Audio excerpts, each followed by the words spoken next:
Voy a pedirles que inclinemos nuestro rostro y me acompañen en una oración para dar inicio a este tema en esta tarde.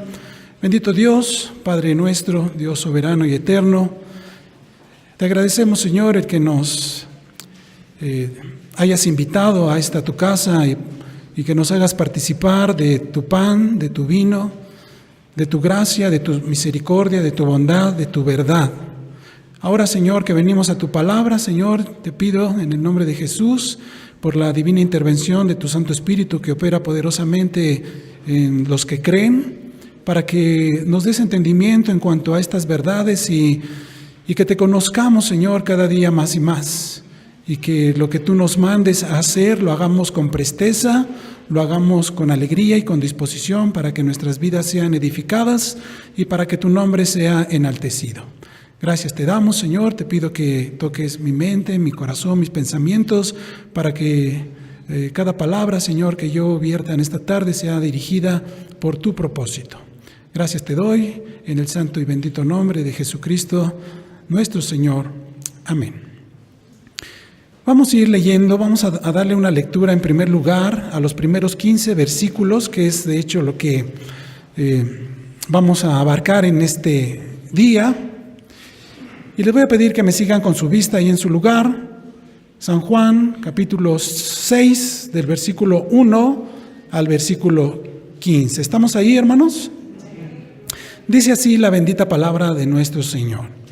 Después de esto, Jesús fue al otro lado del mar de Galilea, el de Tiberias, y le seguía gran multitud porque veían las señales que hacían los enfermos. Entonces subió Jesús a un monte y se sentó allí con sus discípulos. Y estaba cerca la Pascua, la fiesta de los judíos.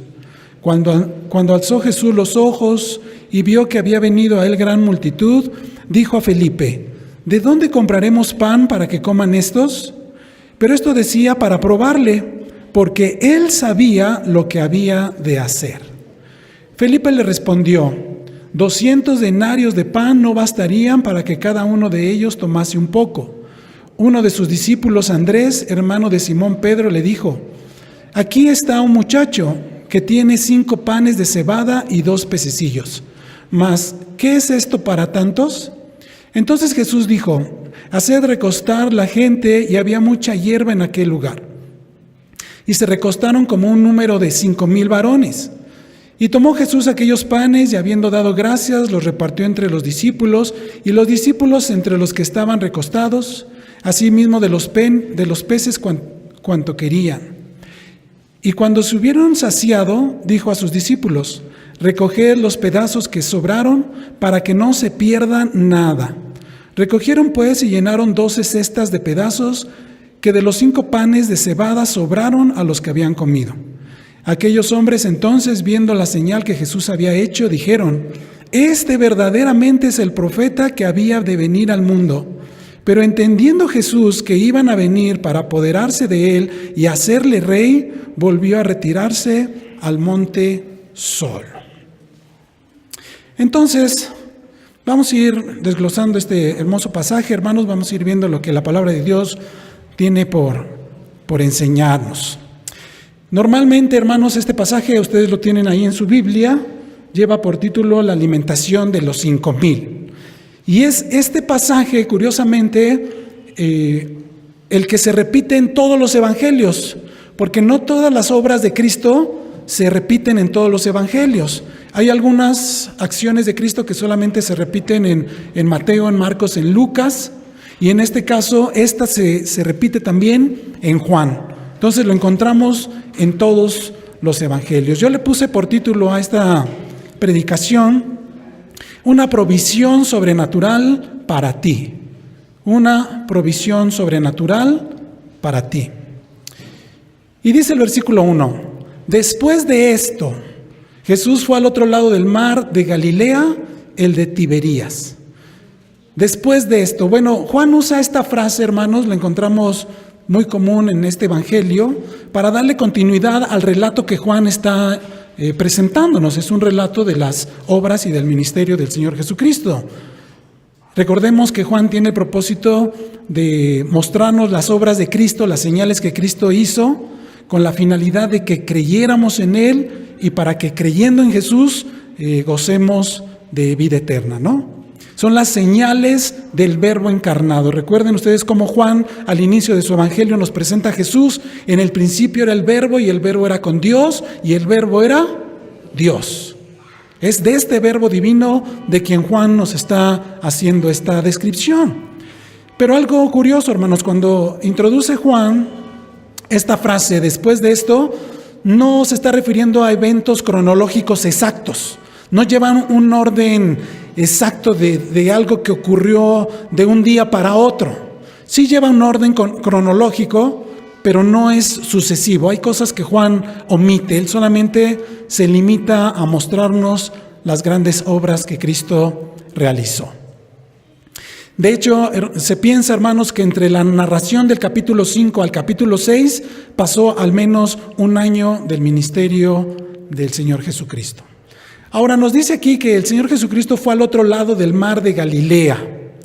El mar de Galilea pues era un lago de agua dulce, propiamente era un lago, pero por su extensión, que era de más de 20 kilómetros cuadrados, de 200 kilómetros cuadrados, se le conocía como un mar, ¿sí? Y estaba también un poco más de 200 metros bajo el nivel del mar Mediterráneo, estaba mucho más profundo. De tal manera, hermanos, que este lugar en el verano era un lugar donde prácticamente no se podía vivir, alcanzaba temperaturas altísimas. Pero entonces el Señor Jesucristo en la región de Galilea, en la ribera de este mar de Galilea, que también se llegó a conocer como el mar de Tiberias, ¿sí? Por esta ciudad que estaba asentada ahí, el Señor llega a este punto. Esta ciudad, a esta área, a esta región de Tiberias, hermanos, se encuentra en la orilla occidental del mar de Galilea. Por eso toma también el mar de Galilea este nombre, el mar de Tiberias. En ese lugar había una ciudad que llevaba ese nombre propiamente, que fue construida por Herodes Antipas. La comenzó en el año 14 después de Cristo y la inauguró hasta el año 18. Y algo importante que después va a tener relevancia en el relato que hemos leído, es que ahí lo usó Herodes como la capital de su tetrarcado de Galilea y de Perea, y le dio ese nombre en honor al emperador Tiberio. La dotó de una muralla, una sinagoga y un estadio. Y muy pronto se convirtió en una ciudad cosmopolita y muy importante culturalmente. Debido a que esta ciudad, hermanos, tenía un cementerio, los judíos la consideraban una ciudad impura. Pero con el paso del tiempo, en esta ciudad de Tiberias solamente llegaron a vivir extranjeros y galileos. Y se dice que a partir del año 150 después de Cristo, el Sanedrín tomó esta ciudad como sede oficial del judaísmo. Entonces desde ahí floreció como un centro muy importante del judaísmo, sobre todo en los siglos II y III, y recobra importancia porque ahí se formó el Talmud palestino y se desarrolló el sistema que todavía se usa hoy para la puntuación de las vocales en hebreo. Entonces es una ciudad que cobró mucha relevancia. En el versículo 2 dice: y le seguía gran multitud, porque veían las señales que hacía en los enfermos. Entonces, hermanos, aquí vemos nuevamente algo muy común en el ministerio del Señor Jesucristo: la presencia de multitudes. Esto se ha interpretado equivocadamente, porque se le ha dado una connotación que esa gente pues lo seguía, o mejor dicho, esas multitudes lo reconocían como Mesías, pero no. Este mismo versículo nos aclara, nos dice que era una multitud, pero nos dice la razón por la cual seguían al Señor. ¿Por qué? Porque veían las señales que hacían los enfermos.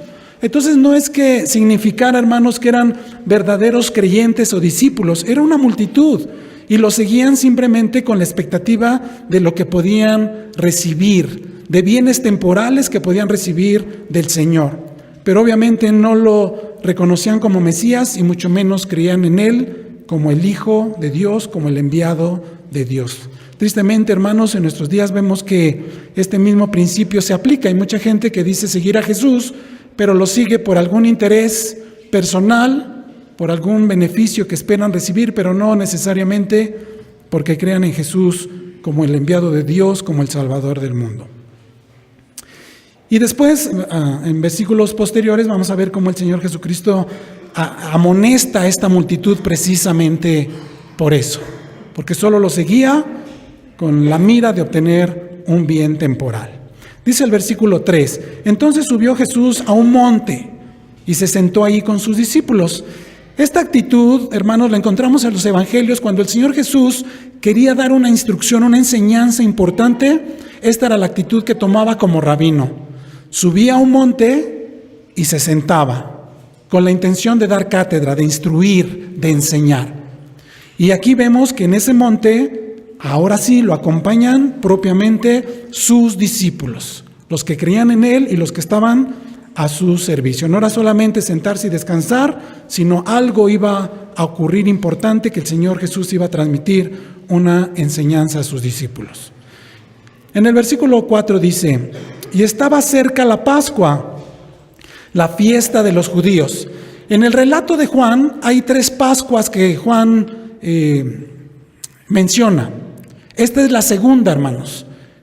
Y por ser la segunda es la anterior a la Pascua en la cual Jesús toma la cena con sus discípulos y en la cual, o antes de la cual, el Señor Jesucristo es entregado y es ofrecido en expiación por nuestros pecados. Entonces, este momento es muy importante. Estamos a un año de que el Señor Jesús muera en la cruz.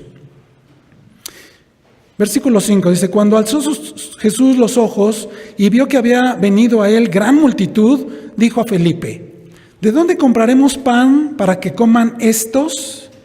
Ahora fíjense, aquí el Señor Jesucristo no está diciendo para que coman los discípulos o estos discípulos, simplemente dice, ¿de dónde sacaremos pan para darle de comer a todos estos? No en un sentido de menosprecio, de hacerlos menos, sino simplemente porque Jesús sabía que la gente lo seguía. Obviamente Jesús estaba al tanto, no fue algo que lo tomó por sorpresa, de que subió al monte, alzó la vista y ¡uy! ¿De dónde salió esta gente? No, Jesús lo sabía, la gente lo estaba siguiendo continuamente. Pero aquí lo interesante es que se acerca a Felipe. Y el que Jesús le haga esta pregunta específicamente a Felipe tiene un propósito muy importante. El hecho, hermanos, de que multitudes siguieran a Jesús, pues era algo común. Y el Señor Jesucristo, ni sus discípulos estaban comprometidos a darle de comer a la gente. Esto era algo muy común, pero específicamente en este relato que ya les dije se repite en los 4 evangelios, sí tiene una connotación muy importante por todo lo que el Señor Jesucristo durante todo este capítulo nos va a ir enseñando. Pero ahora aquí cabe una pregunta. ¿Quién es este Felipe? Porque la Biblia habla de varios Felipes y a veces se confunde. Entonces voy a hacer una breve descripción de este Felipe a quien el Señor Jesucristo le hace esta pregunta. Esto lo saqué del diccionario de Alfonso Lockhart, por si alguien después lo quiere consultar, ahí lo puede encontrar. ¿Quién era este Felipe? Bueno, este Felipe era uno de los 12 apóstoles. Eso está sustentado en los evangelios. Fue uno de los primeros discípulos del Señor Jesús, a quien conoció al siguiente día del bautismo de por Juan el Bautista. Inmediatamente Felipe halló a Natanael, posiblemente a Bartolomé. Algunos identifican a Natanael como Bartolomé. Algunos dicen, Natanael, el apóstol del Señor. Bueno, no, en el Evangelio de Juan, donde se menciona a Natanael, no se especifica que Natanael propiamente haya seguido al Señor, pero algunos identifican a Bartolomé con Natanael, a quien Felipe le testificó acerca de Cristo, aquí en Juan capítulo 1. Estuvo presente en el milagro de la alimentación de 5,000 personas. Antes Jesús le había preguntado, ¿de dónde compraremos pan para que coman estos? Felipe era de Betsaida, la ciudad de Andrés y Pedro. En esta región había muchos griegos o judíos helenizados, lo cual probablemente motivó que ciertos griegos, entre los que habían subido a adorar en la fiesta, se acercaron precisamente a Felipe y le rogaron diciendo, Señor, quisiéramos ver a Jesús. Esto en Juan capítulo 12. Cuando Cristo dijo que era el camino y la verdad y la vida y que nadie vendría al Padre si no era por medio de él, Felipe contestó, Señor, muéstranos al Padre y nos basta. Jesús le dijo, ¿tanto tiempo hace que estoy con vosotros y no me has conocido, Felipe? Juan 14. Esto nos da una pista para pensar que quizás este Felipe era un poco, digamos, distraído. Había estado con el Señor, había visto sus milagros y todavía cuando Jesús se revela ante él, dice, bueno, revélanos al Padre y nos basta. Y Jesús le tiene que responder a Felipe y le dice, ¿cuánto tiempo he estado con ustedes, Felipe, y no me has conocido?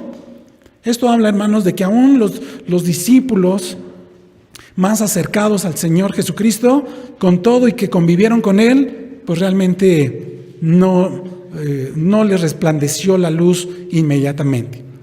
Entonces también participó en la elección del sustituto de Judas en Hechos 1:13.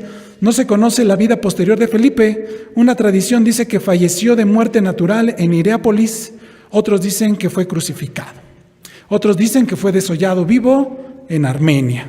Bueno, eso es lo que la tradición nos dice acerca de Felipe. El hecho de que Jesús le preguntara a Felipe sobre la compra de alimentos nos hace pensar que él se encargaba de estos asuntos particularmente. Él tenía esta área, esta comisión, ya que da una respuesta de un cálculo mental sobre el costo, ¿verdad?, de lo que costaría alimentar a tantas personas. Versículo 6 dice, pero esto decía para probarle Jesús. O sea, esto le dijo Jesús a Felipe, ¿con qué propósito? Para probarle. ¿Probarle qué? Pues probar su fe, probar su confianza, probar la dependencia que Felipe tenía en el Señor Jesucristo. Y bueno, ya vemos que en Juan capítulo 14, cuando Jesús se revela como el camino, la verdad y la vida, y nadie llega al Padre si no es por Él, ¿verdad? Varios capítulos después, este mismo Felipe le dice, pues enséñanos al Padre y nos basta. Entonces esto nos habla mucho de cómo era este Felipe, ¿no? Pero el Señor Jesús quiso probarle. Dice, pero él sabía lo que había de hacer. Sí, Jesús, siendo Dios, él tiene un entendimiento sobrenatural, él es omnisciente, omnipresente, omnipotente, soberano, eterno y perfecto Dios. Entonces, él sabía lo que iba a hacer. Sí, el Señor Jesucristo tenía pleno conocimiento de todos los detalles. Y al hacerle esta pregunta a Felipe, él sabía perfectamente lo que pretendía. Y no solamente en lo que viene a continuación, sino en todo el desarrollo de este capítulo posteriormente. Entonces, hermanos, vemos en este versículo una aplicación muy importante de esta señal descrita por Juan y que es la única que se incluye, como ya dijimos, en los 4 evangelios. Jesús sabía lo que iba a hacer. Él tenía un plan de antemano que no es conocido por los hombres. Sin embargo, él pregunta a Felipe, ¿qué haremos? ¿Cuál es la finalidad de hacerle esa pregunta? Ponerlo a prueba. Jesús actúa, hermanos, también así con nosotros, puesto que también nosotros somos sus discípulos. ¿Sí somos sus discípulos, hermanos? Suceden situaciones ante las cuales es probada nuestra fe, nuestra confianza, nuestra fidelidad al Señor. ¿Qué respuesta daremos ante determinado problema o necesidad? ¿Responderemos con base a lo que Dios nos revela y exige de nosotros en las Escrituras? Y en realidad, este es el medio que el Señor utiliza para hacernos crecer. Nos va enseñando, nos va puliendo al confrontarnos ante diversas situaciones. Aquí el punto, hermanos, crucial es ¿cómo vamos a responder? Vemos que Felipe, hermanos, respondió humanamente. Él vio una necesidad física y dio una respuesta con base a lo que observaban sus ojos.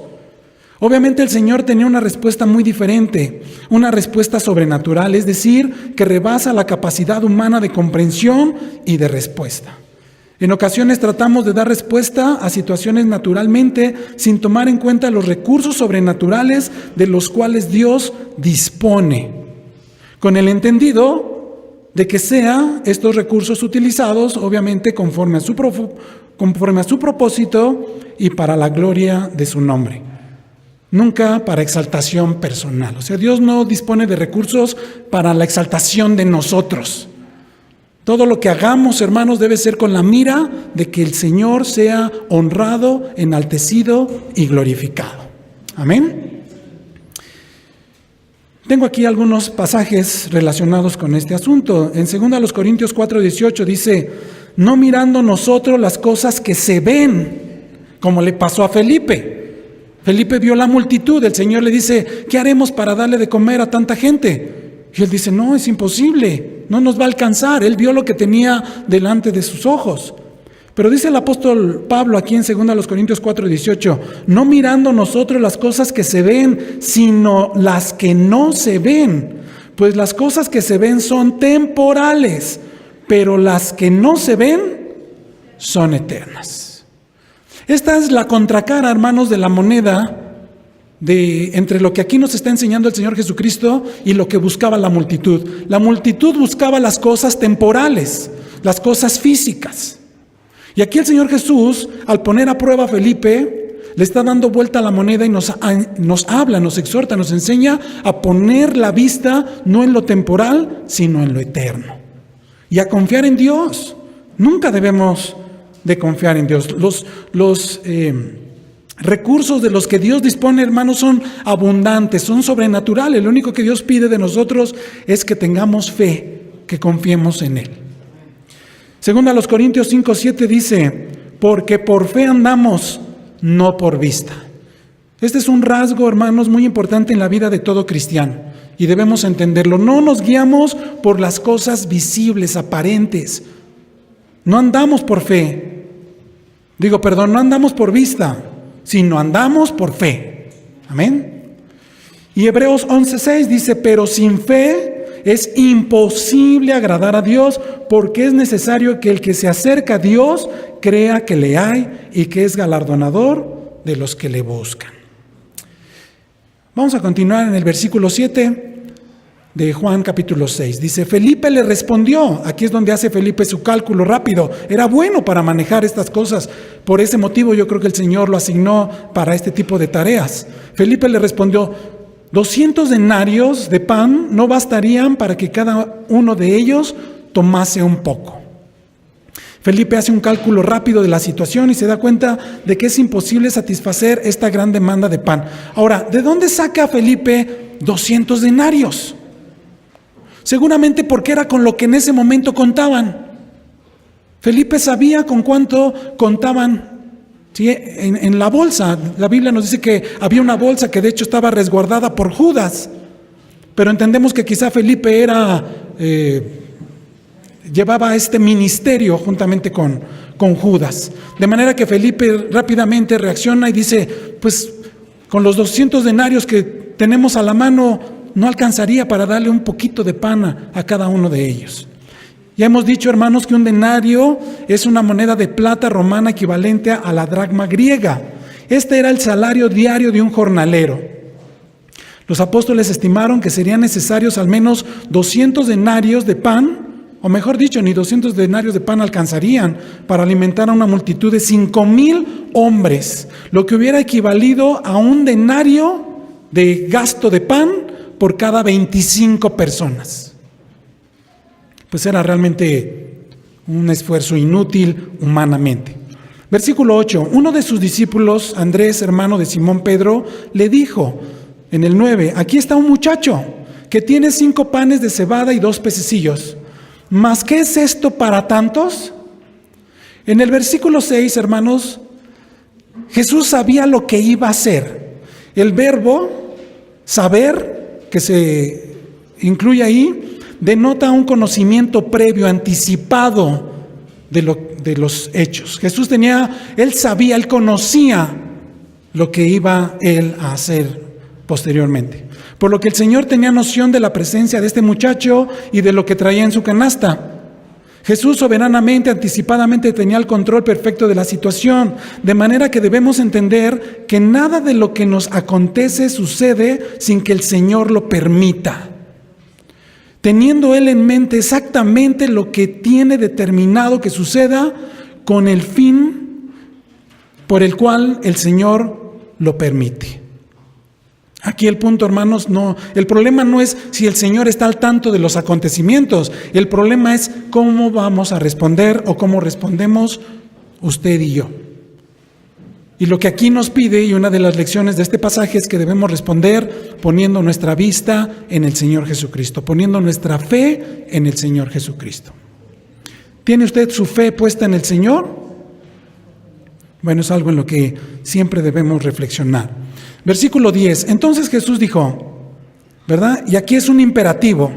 Aquí no les pide consejo, no hace un consenso, no hace una junta. A ver, muchachos, ¿qué vamos a hacer?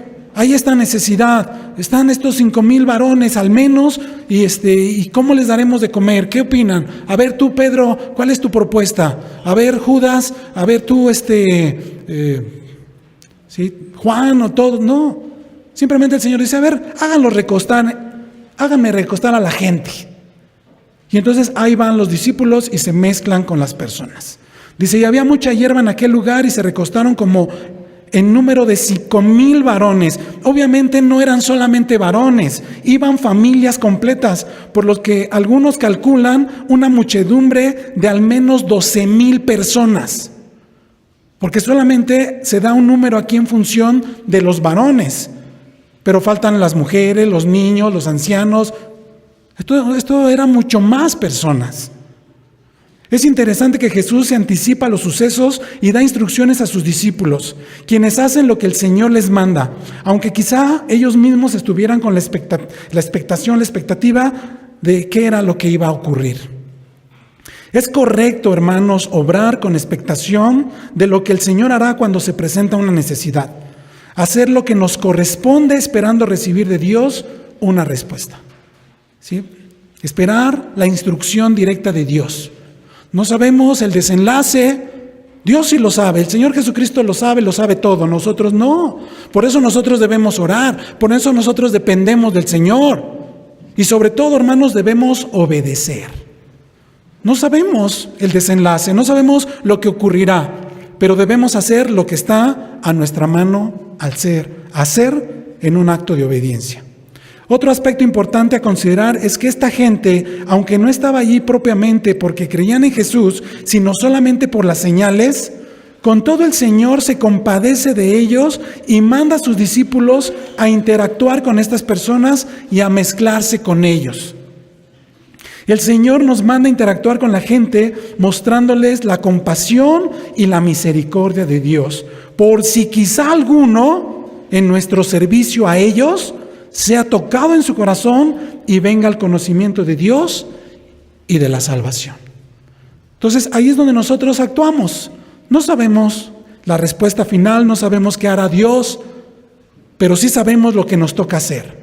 Y el Señor, al igual que a sus discípulos aquí, el Señor también nos manda a nosotros a relacionarnos con las personas, a mezclarnos con las personas, a servirles. Y en esa interacción, pues Dios va a obrar. En Mateo 15:32 dice, y Jesús llamando a sus discípulos dijo, tengo compasión de la gente. Y este es un pasaje paralelo a Juan capítulo 6. Está hablando del mismo acontecimiento, del mismo día de la alimentación de los 5,000. Jesús llamando a sus discípulos dijo, tengo compasión de la gente, porque ya hace 3 días que están conmigo y no tienen qué comer. Y enviarlos en ayunas no quiero, no sea que desmayen en el camino. Entonces, el hecho de que Jesús previera la forma de alimentar a esta multitud, pues fue un acto de compasión. Bien sabía el Señor que solo lo seguían por un interés temporal, no lo seguían porque propiamente creyeran en Él, pero con todo el Señor les muestra compasión. Así nosotros, hermanos, debemos mostrar compasión con todas las personas. Versículo 11. Y tomó Jesús aquellos panes y habiendo dado gracias, los partió entre los discípulos y los discípulos entre los que estaban recostados. Asimismo de los peces cuanto querían. Vemos que Jesús no oró pidiendo que el pan fuera multiplicado. ¿Sí? Nos damos cuenta que esa no fue su oración. Él no pidió que el pan se multiplicara para que todos recibieran un trozo. Él no hizo la oración diciendo, Padre, te pido que este pan alcance para todos, Señor. No. Aunque podemos orar pidiendo que los alimentos rindan, la oración por multiplicación no es la prioridad en la enseñanza de este pasaje ni de esta narración que Juan nos está haciendo. No es lo más importante. Simplemente nos dice que tomó los panes y ¿qué hizo? Y habiendo dado gracias. Esto sí nos enseña que lo primero, hermanos, para nosotros como discípulos de Cristo es la gratitud, ser agradecidos con lo que Dios nos ha concedido. Jesús no se puso a hacer una cooperacha, ¿verdad? Ay, bueno, este niño tiene tantos panes. Pregunten a ver si hay más niños, a ver cuántos juntamos. O repártanse entre las personas a ver cuánto podemos reunir. O vamos a decirles que nosotros tenemos 200 denarios y a ver quién da más, ¿verdad? ¿Quién puede cooperar? No levantaron un billete de 100 denarios. A ver, este billete de 100 denarios está solito. Quien quiera hacerle compañía a este billete de 100 denarios, que pase al frente y lo deposite en la urna. No hicieron manipulación ni nada de eso. ¿Sí? Simplemente Jesús tomó lo que tenían a la mano, al alcance, y simplemente dio gracias. Hermano, de lo que Dios te concede, tanto materialmente como espiritualmente, ¿das gracias a Dios? ¿Por lo que Dios ha puesto en tus manos? ¿Por tu trabajo? ¿Por tu familia? A lo mejor tú quisieras otro trabajo, ¿no? Quizá que ganaras más o no te fuera un trabajo tan esforzado, no lo sé, ¿no? Pero has dado gracias por lo que Dios te ha provisto, la forma en que tú obtienes el sustento para tu casa y tu familia cada día. Es importante darle gracias a Dios por tu familia, por tu esposa, por tu esposo, por tus hijos. Gracias, Señor. Esto sí nos enseña, hermanos, que ante todo, lo poco o lo mucho que el Señor nos concede, lo primero siempre debemos ser, ¿qué? Agradecidos. Es de alta estima ante los ojos de Dios. El apóstol Pablo lo repite en Efesios, en Colosenses, que ante todo debemos ser agradecidos. Tener un espíritu de contentamiento, no de queja ni de reproche.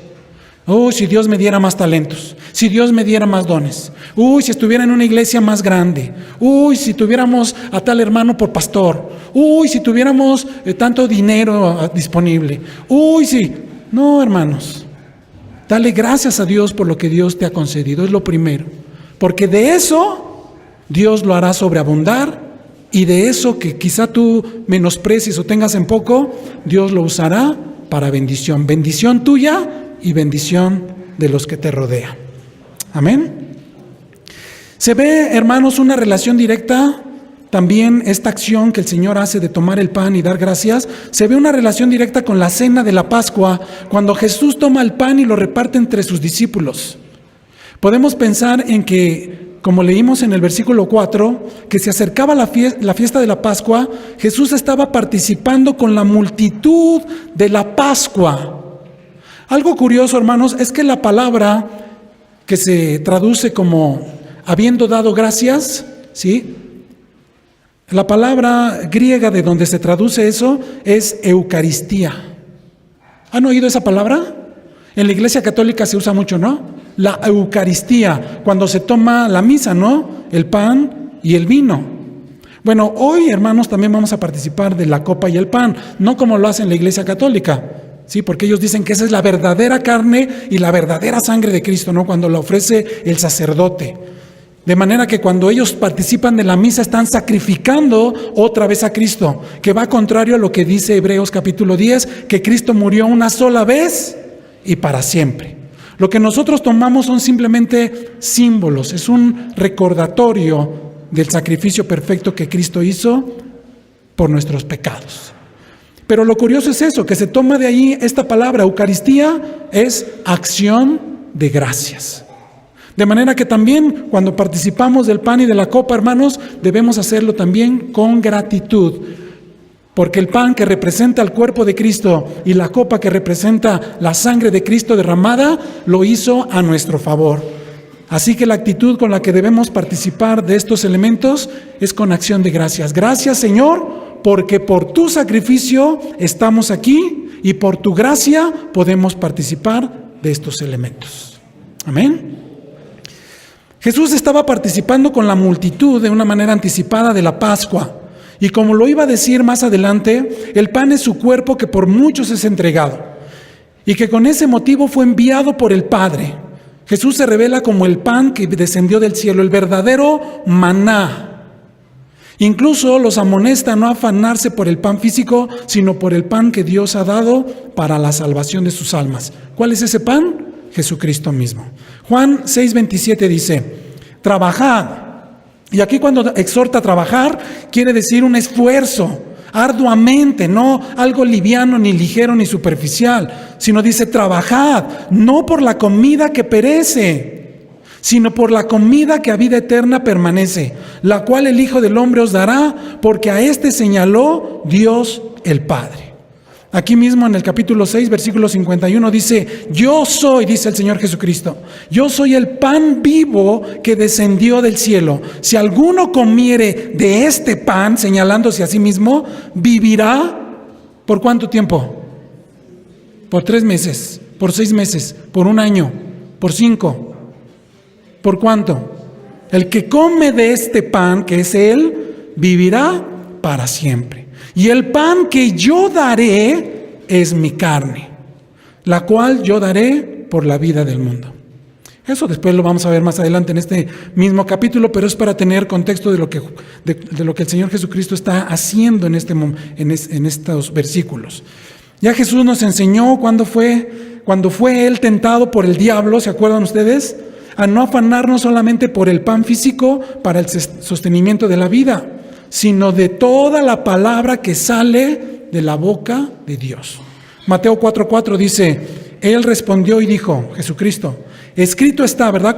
Confrontando a Satanás, no solo de pan vivirá el hombre, sino de toda palabra que sale de la boca de Dios. Y este libro maravilloso, hermanos, toditito, completito, proviene de la boca de Dios. Fue dado por acción del Espíritu Santo a hombres santos para que escribieran la revelación de Dios, lo que Dios quiso revelarnos a nosotros los seres humanos. Bien decía mi hermano Gamaliel a la hora de la oración, hermanos, tenemos que alimentarnos de la palabra, no es solamente un ícono del cristianismo, la Biblia, no nada más es un artefacto, ¿verdad? No, hermanos. Dependemos de la palabra de Dios. Mucho se hace alusión cuando un soldado va a la guerra. Imagínense un soldado sin fusil, o en los tiempos antiguos un soldado sin espada. ¿A qué va la guerra? Pues a que lo maten, ¿no es cierto? Necesita su arma. La Biblia es un arma, la Biblia es medicina, la Biblia es pan, la Biblia es nuestro sustento. La Biblia, hermanos, es nuestra vida. Así debemos de verlo. Cuando una persona sufre una enfermedad grave, en algunas ocasiones, ¿verdad? Tristemente llega a suceder, lo conectan a algunos aparatos ahí en terapia intensiva, ¿lo han visto, no? Y le ponen oxígeno porque no puede valerse por sí mismo para respirar. ¿Qué pasa si le cortan el suministro de oxígeno? Se muere, ¿no? Depende de eso. Depende de los tubos y de los venoclisis y todo eso para mantenerse con vida. Hermanos, hagan de cuenta que ustedes y yo somos gente que estamos en terapia intensiva. Dios nos metió ahí y lo único que sostiene, soporta, mantiene, conduce, fortalece nuestra vida es nuestra conexión con Dios a través de su palabra. ¿Estás conectado con Dios, hermano?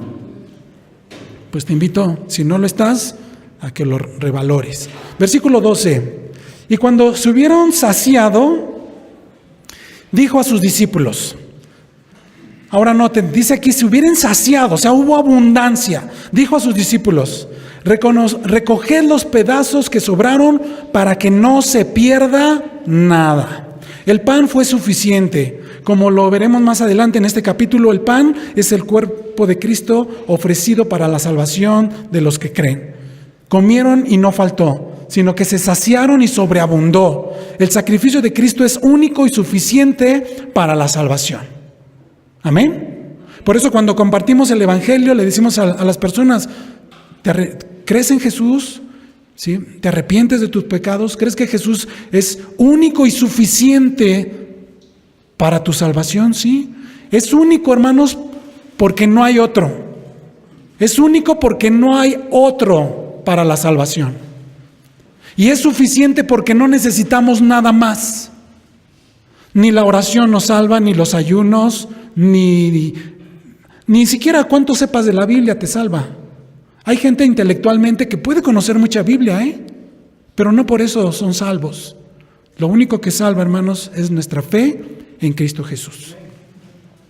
Además, el hecho de que mandara a sus discípulos a recoger lo sobrante para que no se perdiera nada, es una alusión directa de que quienes participan de su cuerpo por fe, como lo leímos en el versículo 51, obtienen la vida eterna, como el Señor Jesucristo ahí mismo lo constata, y al estar unidos a Cristo, nunca se perderán. Los creyentes nunca serán un desperdicio. Quienes ponen su fe en Jesús jamás serán un desperdicio, jamás serán tirados en el olvido, no serán olvidados en el campo para que vengan las aves del cielo y los arrebaten. ¿Se acuerdan ustedes cuando Jesús habla de las aves del cielo? ¿A quién se refería? A Satanás, ¿verdad? Jesús jamás va a permitir que aquel que come su carne y cree en él quede en el campo olvidado, siendo presa de las aves. Jesús da seguridad a los que creen en su nombre. Los creyentes nunca serán un desperdicio, serán recogidos y utilizados para el fin prefijado que Dios ha establecido. Mateo 26:8 dice: al ver esto, los discípulos se enojaron diciendo, cuando aquella mujer derrama el perfume a los pies de Jesús, ¿se acuerdan? Sí, los discípulos se enojaron diciendo: ¿para qué este desperdicio? Y Judas dijo, ¿verdad? Este perfume se pudo haber vendido por 300 denarios y darle de comer a los pobres. Hermanos, quien rinde su vida a Cristo, téngalo por seguro que su vida jamás será un desperdicio. Su vida será para la gloria de Dios, para la gloria del Padre, por medio de nuestro Señor Jesucristo. Segunda Timoteo 2:21 dice: así que si alguno se limpia de estas cosas, ¿verdad?, cosas corruptas, será instrumento para honra, santificado, útil al Señor y dispuesto para toda buena obra. Primera a los Corintios 1:26 dice el apóstol Pablo: mirad, hermanos, vuestra vocación, que no sois muchos sabios según la carne, ni muchos poderosos, ni muchos nobles, sino que lo necio del mundo escogió Dios para avergonzar a los sabios, con un propósito, con una utilidad. Y lo débil del mundo escogió Dios para avergonzar a lo fuerte. Otra vez, una utilidad. Y lo vil del mundo y lo menospreciado escogió Dios, y lo que no es, para deshacer lo que es. Dice, a fin de que nadie se jacte en su presencia. Ahora yo pregunto, en estos versículos que acabo de leer, ¿quiénes son lo necio del mundo, hermanos? ¿Quiénes son lo débil del mundo? ¿Quiénes son lo vil del mundo y lo menospreciado? ¿Quiénes? Hágale así. Esos éramos nosotros. Este es un perfecto retrato de lo que éramos nosotros antes de Cristo. Necios, débiles, menospreciados, viles. Pero por su gracia nos atrajo, nos lavó, nos santificó y ahora nos da una utilidad para sus fines y sus propósitos. ¿Da gloria a Dios, hermano? Y continúa en este pasaje, aquí en 1 Corintios, versículo 30, dice: mas por Él estáis vosotros en Cristo Jesús, el cual nos ha sido hecho por Dios. ¿Qué nos ha sido hecho Jesucristo para nosotros? ¿Sí? No solo Jesús toma nuestro lugar en la cruz y muere por nuestros pecados y paga nuestra culpa, sino por la resurrección de Cristo. Ahora, en Cristo Jesús, estos aspectos que vienen a continuación nos son conferidos de parte de Dios. ¿Sí? ¿Qué nos ha sido hecho Jesús para nosotros? De parte de Dios: sabiduría, justificación, santificación y redención. Para que, como está escrito, el que se gloría, gloríese en el Señor. Al Señor sea la honra y la gloria, el honor y la alabanza. Por Él estamos completos en Cristo. Dice el apóstol Pablo ahí en Colosenses: en Cristo estamos completos, hermano. No nos falta nada. Y bueno, qué triste que no escuché ningún amén, pero en Cristo estamos completos. Regresando a Juan, versículos 6 y 13, ya casi perfilándonos al final. Versículo 13 dice: recogieron pues y llenaron 12 cestas de pedazos, que de los 5 panes de cebada sobraron a los que habían comido. Entonces esto habla de una abundancia, hermanos, sobreabundó. Y esto compagina con lo que dice el apóstol Pablo ahí en Romanos capítulo 6, que donde abundó el pecado, ¿qué pasó con la gracia? La gracia sobreabunda. Lo que el Señor hace, hermanos, es excelente.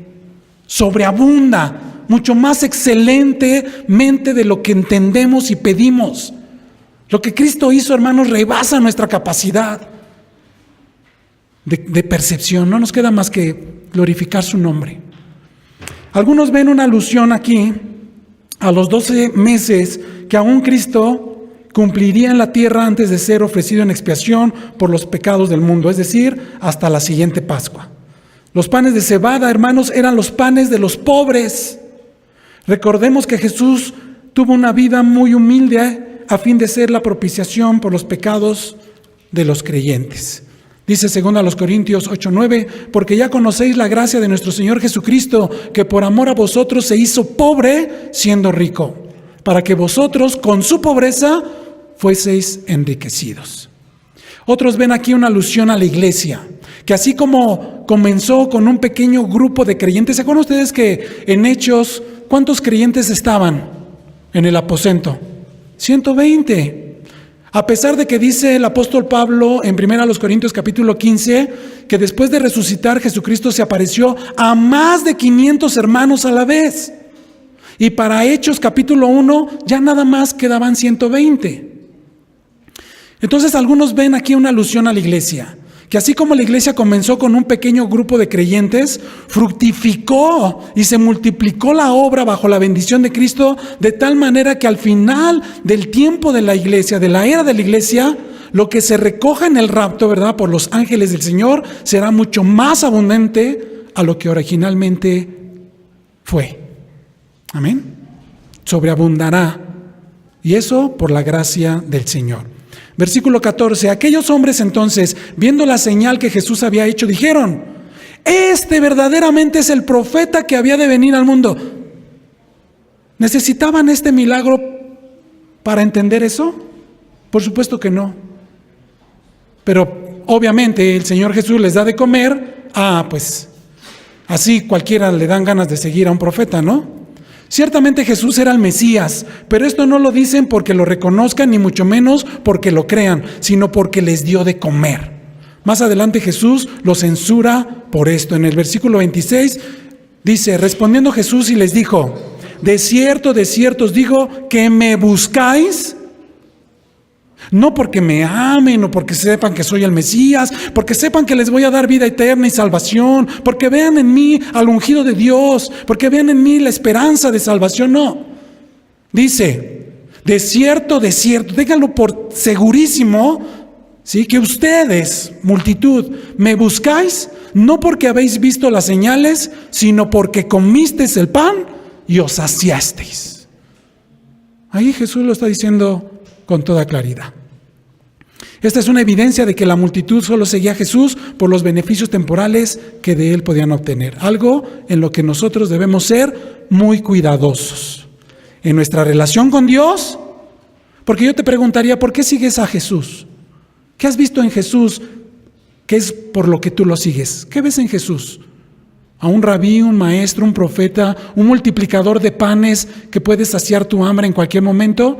¿O lo ves como el Hijo de Dios, el Rey de Reyes, el soberano Señor, el Salvador, el Redentor, el Cordero de Dios que vino a expiar tu culpa y tu pecado en la cruz? ¿Cómo ves a Jesús? Es una buena pregunta. Y cuidado, hermanos, con lo que le ofrezcamos a la gente cuando les compartimos el Evangelio.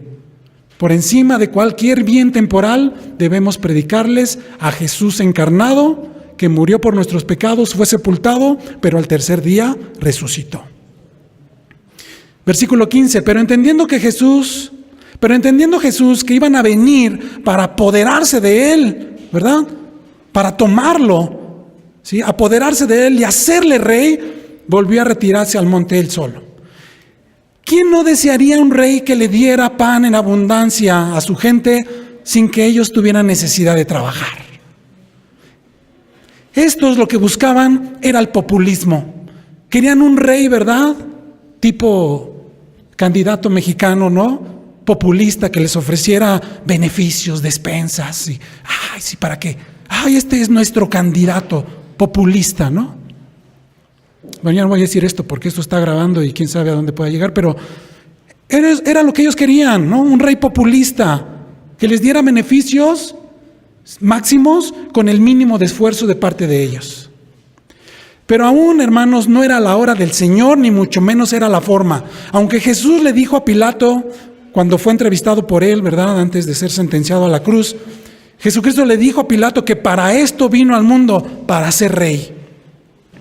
Por otra parte, recordemos que Tiberias era la capital del reino de Herodes en Galilea. Ellos pensaron en que Jesús venía a derrocar a Herodes y tomar el lugar del reino. Por ese motivo Jesús estaba ahí, pero no era así, no era la manera.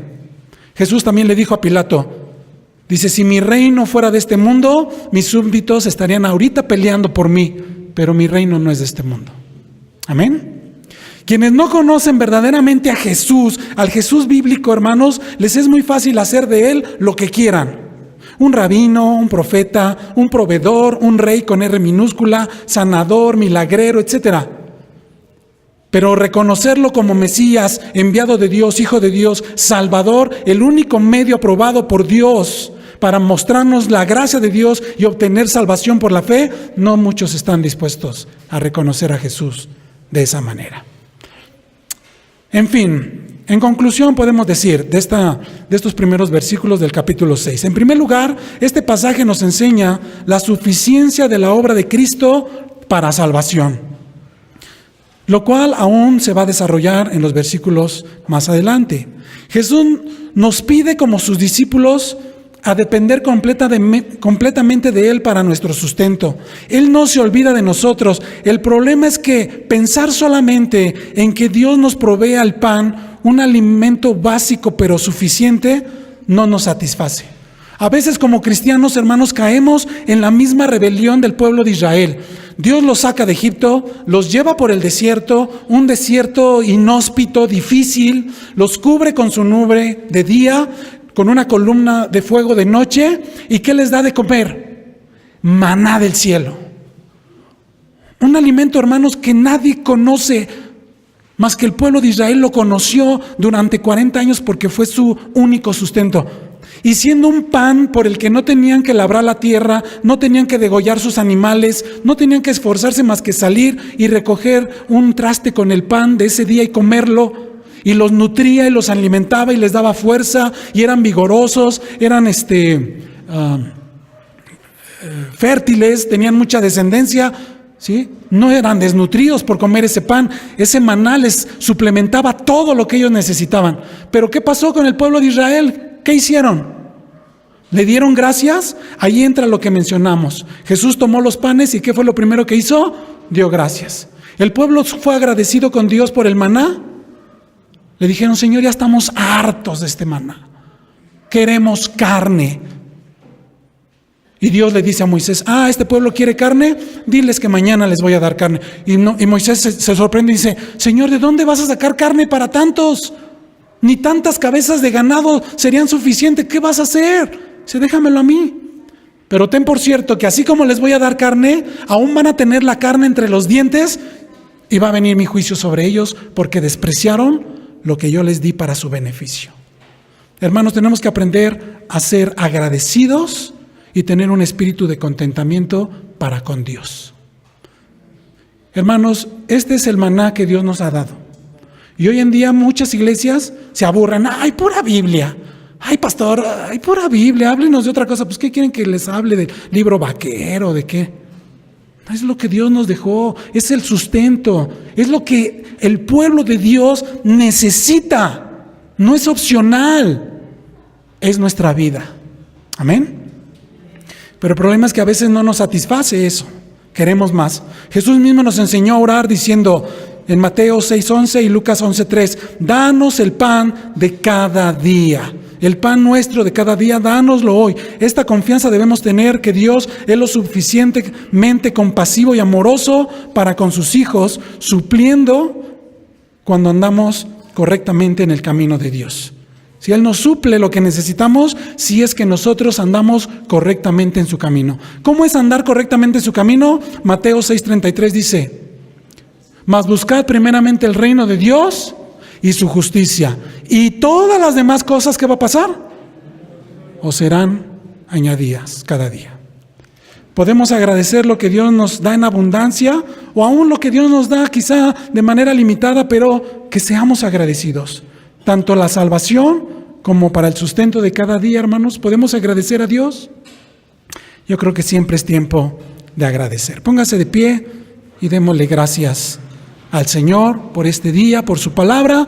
Y vamos también, hermanos, a orar para pedir la bendición de Dios sobre nuestra vida, ahora que vamos a participar del pan y de la copa, tal y como el Señor Jesús nos lo prescribió, nos lo mandó. Es un mandato del Señor, y como iglesia y cuerpo de Cristo, pues debemos obedecer.